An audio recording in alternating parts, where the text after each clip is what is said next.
우리 교회 아이들이 참 예쁩니다.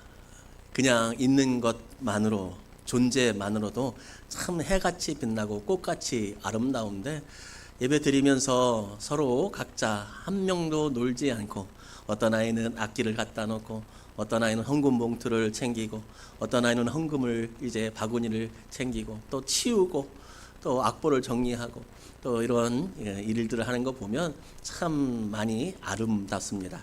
교회에서도 유치부회가 그렇게 일하고 그렇게 하는 것들 흔치는 않을 겁니다. 그런데 교회 안에서도 그렇게 열심히 하는데, 우리 아이들 중에 몇 명은 대전 극동방송에 있는 어린이 합창단으로 섬기고 있습니다. 얘들이 연습을 참 많이 합니다. 많이 하고 어제도 아마 했던 것 같아요. 정기적으로는 화요일 날 가서 5시부터 9시까지 이제 연습을 계속하고 있습니다. 그렇게 잘 섬기는데, 그 섬기는 어린이 합창단 단원이 누구냐면 이제 수아, 우리 정수아 어린이, 그리고 심고연 이제 학생인데, 우리 수아가 이제 어린이 합창단 섬기면서 요즘에 되게 열심히 연습하는 게 있습니다. 열심히 우리 수아가 지금 이제 2학년 3학년이죠. 3학년인데 이제 열심히 연습하는 게 있어요. 뭘까요? 어린이 합창단에서 열심히 연습하는 거. 찬양, 율동. 거기는 또 포인트라고 해서 한 명씩 또 이제 특별하게 하는 이벤트가 있는데, 뭐 그런 걸까요? 찬양, 율동 그런 거 아니고 혼자 자기를 열심히 연습하고 있어요. 왜 그럴까요? 이 합창단에서 1년에 이제 큰 공연을 앞두면 애들을 모아서 이제 합숙 훈련을 해요. 밖에 나가서 자는 거예요. 그래서 수아는 밖에 나가서 혼자 가족과 떨어져 자본 적이 있을까요, 없을까요? 없어요. 그래. 고현이도 처음 떨어져서 잡은 게 바로 합창단 합숙이에요.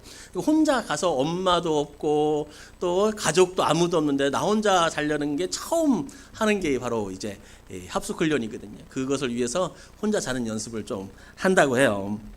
여러분들도 우리 아이들 사역 위해서 좀 기도해 주시고 또 응원도 해 주시면 참 좋겠습니다. 합창단 하면서도 그렇고 살면서도 그렇고 혼자 집을 떠나는 그 경험들 누구나 다 하게 되는데, 남자들 같은 경우는 보통 군대 때 이제 혼자 자는 것뿐만 아니라 혼자 그곳에서 생활하는 것, 그런 것을 군대 때 경험하기도 했지요. 옛말에 이런 말이 있습니다. 집 떠나면, 그런데 그냥 고생이 아니라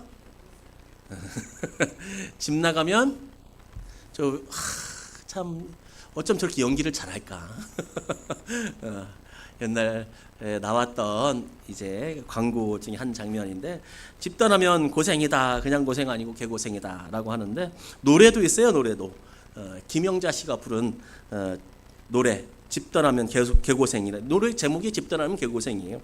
그 가사 중에 뭐라고 하냐면, 집 떠나면 개고생인데 왜 몰랐을까? 집이 최고야, 가정이 최고야, 사랑하는 가족이 최고야. 그래요. 집 떠나면 고생이래요. 그러니까 자꾸 여행 다니려고 하지 마시고 이 말을 우리 제 아내가 좀 잘 들어야 될 텐데, 여행 다니려고 하지 마시고 집이 최고다. 아니군요. 알았어요. 그냥 여행도 많이 다닙시다. 모르시는 분들 왜 그러냐면, 저는 여행을 안 좋아하거든요. 여행을 안 좋아해서 저는 집이 좋거든. 그래서 이제 드리는 이제 농담 삼아 드리는 말씀이었어요. 집 떠나면 개고생이다라고 하는 거. 그 집 떠나서 오늘 고생하는 사람 한 명이 나옵니다. 그 사람 이름이 바로 야곱입니다. 야곱이 왜 집을 떠났느냐? 그 이유가 있어요. 그 이유가 뭐냐면요, 야곱에게는 쌍둥이 형이 있었어요. 그리고 아버지가 있었고 어머니가 있었어요. 근데 이 아버지는 자신의 쌍둥이 형에게 축복을 해주려고 했거든요.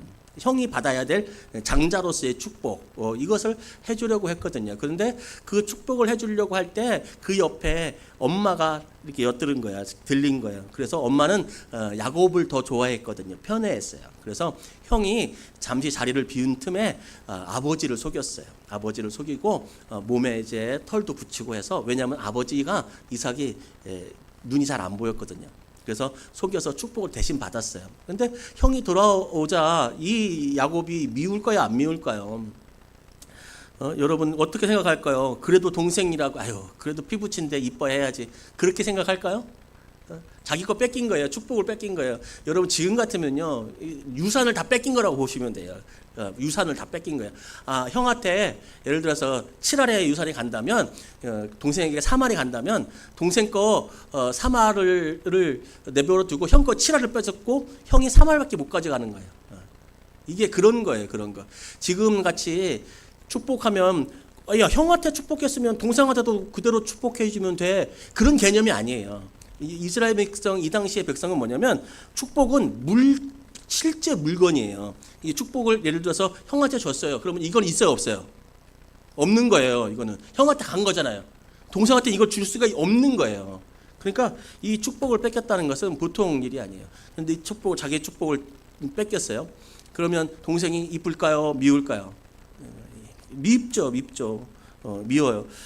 그런데 그래도 동생이 내 축복 가졌으니 잘 살았으면 좋겠다. 자, 그런 사람들만 있으면 형제끼리 분란은 없을 거예요. 아마 그런 사람들만 있으면. 그런데요, 여러분 아시다시피 돈이 넘쳐 흐르는 재벌들도 유산 갖고 싸웁니까, 안 싸웁니까? 엄청 싸웁니다. 보통 싸우는 게 아닙니다. 없는 사람보다 더 심하게 싸웁니다. 여러분 형제가 이래요. 형제가 가족들 이럴 때가 있어요. 그래서 뭐라고 하고 다니냐면, 내가 지금 아버지가 살아계셔서 참지만 이 아버지가 돌아가시는 날이 곧 올 텐데, 아까 말했잖아요, 눈도 잘 안 보인다고. 곧 올 텐데 이 아버지가 돌아가시면 내가 자기 동생을 죽이겠다라고 말하고 다녀요. 근데 그 말하고 다니는 게 누구한테 들렸냐면 바로 엄마에게 들렸어요. 어떻게 하시겠어요, 여러분 같으면? 내 아들, 큰아들이 둘째 아들 죽인대요. 근데 진짜 죽일 것 같거든. 어떻게 하겠어요, 여러분?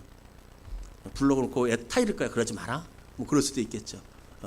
그런데 이 리브가가, 엄마가 한 방법은 뭐였냐면 자신의 오빠 집으로 피신시키는 거예요. 피난시키는 거예요. 그래서 바로 오늘 야곱이 그 집을 떠나게 된 사건이 이래요. 물론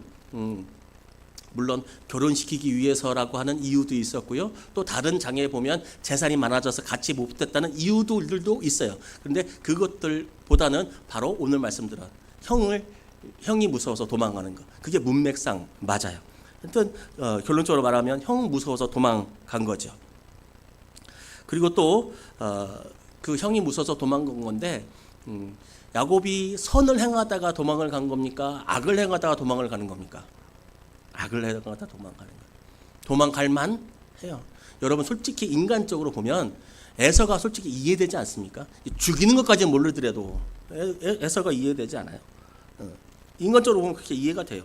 그렇게 도망쳐 나와서 정처 없이 떠도는 신세가 되었습니다. 물론 갈 곳은 있었습니다. 내가 갈 곳, 그것은 누구냐면 외삼촌 집이라고 하는 갈 곳이 있었어요. 그런데 그곳에서 어떤 일을 만날지 야곱은 알지를 못하죠. 그곳에 그냥 가서 어떤 나쁜 일을 만날까, 또 좋은 일을 만날까 알지를 못해. 근데 실제적으로 나중에 보면 거기서 험한 꼴을 많이 당해요. 험한 꼴을. 그렇게 가다가 한 곳에 도착을 하고 저녁이 돼서 잠을 청합니다. 잠잘 때 베고 잘 것이 없어서 돌을 베고서 잠을 잡니다. 잠이 잘 안 들었을 거예요. 그래도 이리 뒤척이다 저리 뒤척이다 잠깐 잠이 들었는데, 그래서 꿈을 꾸는데 하나님께서 주시는 꿈이었어요. 예전에는 구약시대 때에는 하나님께서 꿈과 환상으로 많이 역사를 하셨어요. 꿈과 환상. 왜? 성경이 없었거든요. 꿈과 환상으로 많이 역사해 주셨어요. 그럼 꿈과 환상의 차이는 뭘까요? 꿈과 환상의 차이는 뭘까? 꿈은 잘 때, 환상은 깰 때.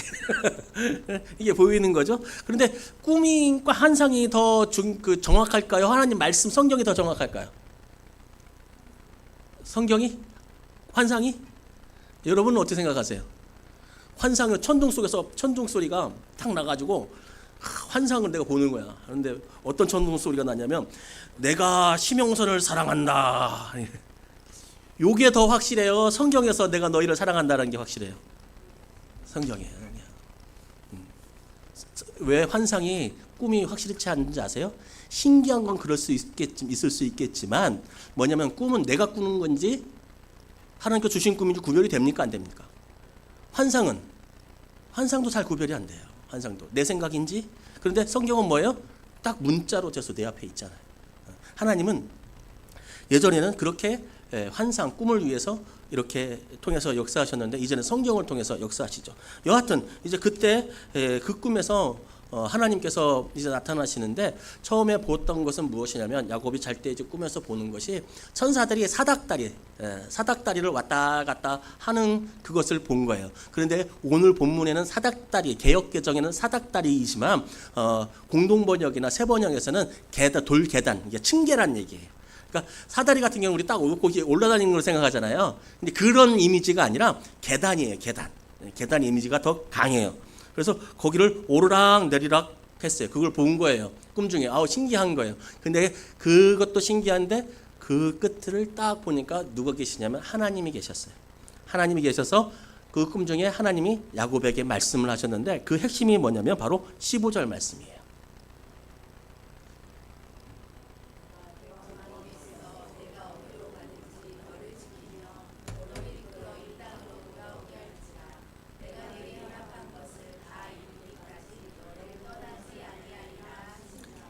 아멘. 하루아침에 집을 떠나서 정처 없이 떠나는 노숙자가 되고 또 방랑자가 된 야곱에게 이제 부모도 없어요. 자기 자신을 그렇게 끔찍히 사랑해 주셨던 엄마도 없어요. 그리고 형제에게도 버림받았어요. 그런 야곱에게 하나님은 꿈에서 말씀해 주시고 약속해 주시는데 내가 너와 함께 하겠다. 그리고 너를 돌아오게 해주겠다. 그리고 너의 자손들이 이 땅을 차지하게 복을 주겠다. 그렇게 약속하고 계신 것입니다. 베고 잘 것도 없어서 돌을 베고 자는 아무것도 없는 야곱에게 하나님은 승리를 약속해 주셨습니다. 야곱이 무엇을 가지고 무엇을 소유하고 야곱에게 어떤 능력이 있는 게 중요한 것이 아니라 승리는 그리고 형통은 나로부터 나오는 것이 아니라 하나님께로부터 나온다 라고 하는 사실을 오늘은 알려주고 있죠. 하나님께서 약속하셨어요. 야곱아, 너는 죽지 않을 거야. 너 두렵고 힘들고 어려워도 너 살아남게 될 거야. 그리고 반드시 이곳으로 돌아오게 될 거야. 하나님께서 그렇게 약속해 주셨습니다. 하나님이 약속하시면 그 약속이 이루어집니까? 안 이루어집니까?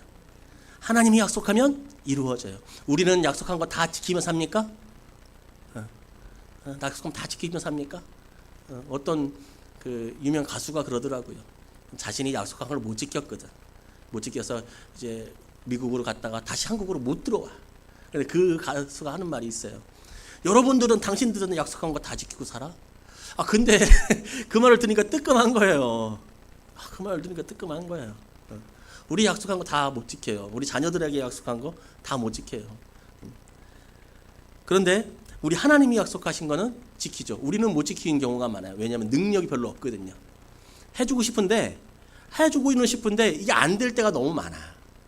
그리고 상황이 변할 때가 너무 많아. 능력이 없거든. 그런데 하나님은 전능하신 하나님이시니 약속한 것은 반드시 이루어집니다. 야곱이 약속한 것 이루어지죠. 그런데 하나님께서 야곱에게 너 다시 돌아오게 될 것이고 내가 너와 함께 할 것이고 네 자손들도 잘되게 복 줄 거야 라고 하고 이렇게 꿈에서까지도 나타내 주셔가지고 말씀해 주셨는데 여러분 이런 생각 안 드십니까? 하나님이 왜 야곱에게 이렇게 다정하게 대해 주실까? 뭘까? 왜 하나님은 야곱에게 이렇게까지 대해 주실까? 혹시 생각하는 이유가 있을까요? 야곱이 도대체 어떻게 했길래 하나님은 이렇게 야곱에게 선대해 주실까? 여러분, 야곱은 집에서 쫓겨났습니다. 쫓겨났는데 좀 전에 우리가 나눴듯이 쫓겨날만 합니까? 안 합니까? 억울합니까? 안 억울합니까? 둘 중에 억울하다면 에서가 억울합니까? 야곱이 억울합니까? 에서 자기가 다 뺏겼는데 자기 거 형 거 몫을 다 뺏겼는데 이삭은 안 억울합니까? 큰 아들인 줄 알고 축복해 줬더니 작은 아들이고 자식한테 사기당한 거예요. 그래 그렇게 살아가는데 지 죄값 지가 받는 거예요. 야곱 자기가 잘못했으니까 그 죄값을 자기가 받는 거예요. 그런데 물음표예요. 왜 하나님은 야곱을 이렇게까지 선대해 주실까? 왜? 왜일까요? 그래요. 저는 모르겠어요. 태중에서 약속해 주셨거든요. 태중에서 민족을 세워주신다고 했어요. 그럼 왜 야곱을 태중에서 했을까? 이게 질문이에요. 저는 아무리 성경을 봐도 야곱에게 하나님이 이렇게 축복해 주시고 꿈에서도 지켜줄 거야, 앞으로도 지켜줄 거야, 걱정하지 마, 이렇게 찾아오시는 그 이유를 찾을 수가 없어요. 저는 못 찾겠어요. 여러분 혹시 찾으신 분들 저에게 좀 알려주시면 될 것 같아요. 좋을 것 같아요. 그렇게 하면 되잖아. 저는 야곱이 왜 이렇게 사랑받는지를 진짜 모르겠어요. 진짜 모르겠어요. 근데 제가 아는 것 하나는 있어요. 제가 아는 것 하나. 그것은 무엇이냐면 하나님은 원래 그러신 분이구나 라고 하는 것을 발견했어요. 야곱에게 왜 이렇게 하시는지는 모르겠어. 야곱에게 왜 태중에서부터 선택했는지 모르겠어. 야곱에게 왜 이렇게 하시는지를 모르겠어. 그런데 이건 알겠어요. 하나님은 원래 그렇게 죄인들을 찾아오시는 분이구나. 이유를 찾지는 못했지만 하나님이 그런 분이라는 것은 알겠어요. 하나님은 공경에 처한 사람들을 외면하지 않으시고 도와주시는 분이시구나 라고 하는 것을 알겠어요. 여러분, 무엇을 잘해야만 하나님의 사랑을 받는다라고 생각하지 마시기 바랍니다. 우리가 죄연되었을 때, 우리가 하나님이 계시다고 하는 것들 몰랐을 때에도, 그때에도 하나님이 우리를 먼저 찾아와 주신 거예요. 여러분, 여러분이 예수가 필요합니다. 예수를 우리에게 주십시오. 사람들이 그렇게 원해서 주신 게 아니라 하나님이 인간들이 불쌍하고 인간들을 사랑해서 그렇게 주신 거예요. 야곱은 갈 바를 모르고 야곱이 어디 가다가 열심히 기도했다 이런 것도 없어요. 그냥 잤는데 하나님이 찾아와 주신 것은 하나님은 원래 그러신 분이에요. 그리고 그 하나님이 동일하게 우리에게도 말씀해 주시는데, 똑같이 말씀해 주시는데, 내가 너를 사랑한다고 우리에게도 말씀해 주세요. 환상도 아니고요, 꿈도 아니고요, 제 의견도 아니에요. 어디에 쓰여 있어요? 성경에 쓰여 있어요. 성경에 쓰여 있어요. 우리 주변 사람들은요, 우리를 보고서요, 미워하려고 마음만 먹으면요, 생긴 것부터가 밉게 생겼다고 합니다. 생긴 것부터. 나를 미워하려고 작정만 하면요, 5분만 대화하면 수십 가지 나를 미워할 이유를 찾게 될 거예요. 나는 생긴 것부터 마음에 안 들어. 나는 말투부터 마음에 안 들어. 말이 이렇게 많아. 나를 미워하려면 그 많은 이유들을 찾을 수 있게 될 겁니다. 그리고 여러분, 야곱과 에서 바라봤듯이 때로는 우리 가족도 나를 미워할 때가 있습니다. 아닙니까? 여러분, 형제들 사이 다 좋아요? 형제들하고 다 사이 좋아요? 다 그렇게 애틋해요? 싸울 때 없어요? 미워하진 않으세요? 형한테, 동생한테, 자매한테, 언니한테 서운할 때 없어요? 혹시 내가 그렇게 서운함의 대상은 아니에요? 직장 사람들은 다 나를 좋아합니까? 아니요, 나를 싫어하기도 해요. 그런데 야곱 보면 가장 친한, 가장 닮은 쌍둥이한테도 미움을 받아요. 그런데 하나님은 우리를 그렇게 대하지 않으신다는 거예요. 그러니까 야곱이 한 짓은, 에서한테 한 짓은 정말 못됐어요. 그래서 에서는 미워하는 게 마땅해요. 미워하는 게 마땅한데, 그럼에도 불구하고 하나님 입장에서도 야곱이 미울 법도 한데, 사람들은 조금만 있어도 나에게 단점을 찾아낼 수 있는데 하나님은 우리의 단점을 가지고 우리를 미워하지 않는다고 하는 거예요. 오늘 본문은 그걸 가르쳐주고 있어요. 오늘 본문은. 그리고 쫓겨나도 사랑해 주시는 그 사랑을 우리도 동일하게 받고 있다고 성경은 말씀하고 있어요. 우리 말씀 한번 볼까요? 이사야 49장 말씀.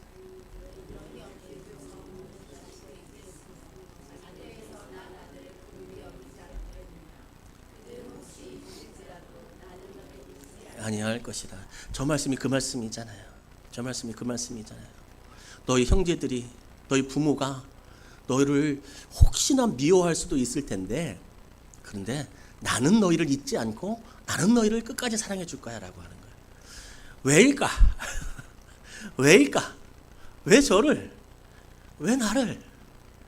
그 이유는 모르겠어요. 그런데 하나님은 원래 그러신 분이래요. 기억과 복되신 여러분, 때로는 사람들에게 미움받고 세상에 뒤처지고 내가 봐도 내가 싫을 때가 있어요. 다른 사람들이 나를 싫어할 때는 너무나 많고요. 때로는 가족들이 나를 싫어할 때도 많아요. 그런데 귀하고 복되신 여러분, 이거 하나만은 기억해 주시기 바랍니다. 기억하시기 바랍니다. 하나님은 절대로 나를 버리지 않는다. 하나님은 나를 사랑하고 좋아하신다. 이거는 바뀌지 않아요. 내가 무슨 짓을 해더라도. 옆에 사람과 인사하겠습니다. 하나님은 당신을 사랑하고 좋아하십니다. 네, 하나님은 나를 사랑하고 좋아하십니다. 그럼 이제 우리는 막 살아도 되겠네요. 우리는 막 내가 하고 싶은 대로 살아도 되겠네요. 그거는 진짜 아니에요. 진짜는요, 철든 기독교인들은요, 하나님이 나를 이래도 사랑하는데 내가 하나님 속 좀 그만 썩여야겠다, 그렇게 철들어가요. 그리고 그 꿈에서 하나님의 약속을 받고 야곱이 잠에서 깼습니다. 그리고 그는 깨달았습니다. 우리 16절 말씀 함께 읽겠습니다.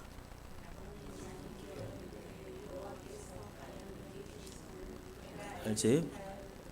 아멘. 야곱은 꿈에서 깨어서, 이 말인데 다르게 표현해 볼게요. 야곱은 꿈에서 깨어서도, 깨어나서도 라는 표현이 더 맞을 겁니다. 야곱은 꿈에서 깨어나서도 하나님은 나를 사랑한다 라고 하는 것을 믿고 또 알고, 그리고 하나님이 여기 계시다라고 하는 것을 야곱은 계속적으로 알고 있어요. 느끼고 있어요. 거기서 하나님을 처음 만난 게 아니라는 게, 하나님은 야곱과 늘 함께 계셨다는 거죠. 이게 무슨 말입니까? 집에서 떠날 때 하나님이 야곱과 함께 하셨을까요? 안 하셨을까요? 그 자리에만, 여기에 계시다, 그 자리에만 계실까요? 그 전에는 같이 계셨을까요? 안 계셨을까요? 계셨죠. 근데 야곱은 언제 알은 거예요? 지금 알은 거예요. 잠에서 깨어나서, 그리고 깨어서도 알게 된 거예요. 기억과 복되신 여러분, 우리는 교회에 있을 때 가장 하나님의 임재를 잘 느낍니다. 그게 특화되어 있습니다. 왜냐하면 그걸 위해서 모였기 때문에 그렇습니다. 내 마음부터 시작해서 오늘 하나님의 말씀을 듣고 하나님 찬양하자 하는 걸로 집중되어 있기 때문에 하나님에 대한 느낌이 있습니다. 그런데 이것이 월요일이 되고 화요일이 되고 수요일이 되면 잊어먹을 때가 있습니까? 없습니까? 있죠. 그런데 귀하고 복되신 여러분은 하나님을 잊을지 몰라도 하나님은 여전히 그곳에 계시다는 것을 우리는 또 알고 살아야 돼요. 야곱이 꿈에서 하나님이 계시구나라고 하는 것을 꿈에서 보고서 딱 깼어요. 아유, 개꿈 꿨네 라고 끝나지 않았다는 거예요. 하나님이 여기 계시다는 거예요. 주일날 하나님 말씀 들으면서 하나님이 나와 함께 하시는구나. 내가 혹여나 부족하고 내가 혹여나 죄를 지을지라도 가족들이 나를 미워할 수는 있겠지만 하나님은 나를 미워하지 않으시구나 라고 하는 것을 여기서 느끼면요, 밖에 나가서도 그것을 붙잡고 살아가야 하는 것이고, 그때도 여전히 나를 사랑한다고 말씀하신 하나님의 인도를 따라가야 한다는 겁니다. 여러분, 딱딱했던 돌덩이 베고 잤습니다. 그런데 그 돌을 가지고 나중에 어떻게 했냐면 기둥을 세워서 기름을 부어요. 그러니까 하나님의 임재를 상정하는 거죠. 딱딱하고 정말 불편했던 그 돌이 하나님의 임재를 표현하는 데 사용하는 기둥이 되었다는 사실이죠. 여러분, 축복합니다. 딱딱하고 돌 같은 우리를 사용해서 하나님의 임재가 있는, 하나님의 임재가 넘치는 우리의 삶으로 변화되기를 축복합니다. 딱딱했던 내 자식이 바뀌어서 하나님의 임재가 있어서 하나님께서 그에게 기름 부어주셔서 정말 하나님께서 기뻐하시는 자가 되기를 주님의 이름으로 축복합니다.